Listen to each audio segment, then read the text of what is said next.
سعودی عرب میں کورونا کی شدت میں کمی کے بعد زندگی کی رونقیں بحال ہو گئیں۔ جدہ میں پاکستانی نوجوانوں کی تنظیم پاک بان کی جانب سے تقریب کا انعقاد کیا گیا، جس میں اس عزم کا اظہار کیا گیا کہ وہ دیار غیر میں رہ کر پاکستان کی خوشحالی کے لیے کام کرتے رہیں گے۔ سعودی عرب کے ساحلی شہر جدہ میں منعقد ہونے والی تقریب میں مرد اور خواتین کی بڑی تعداد نے اس تقریب میں شرکت کی۔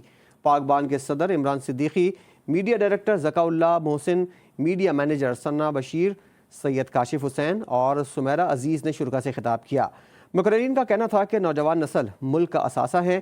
نوجوان دیار غیر میں رہتے ہوئے اچھے پاکستانی ہونے اور ملک کا نام روشن کرنے میں کردار ادا کر سکتے ہیں۔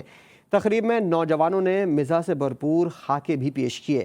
تقریب میں سعودیہ اور پاکستانی میڈیا سے منسلک صحافیوں کے علاوہ مختلف شعبوں میں کام کرنے والے پاکستانی نوجوانوں میں اعزازی شیلڈ بھی دی گئیں۔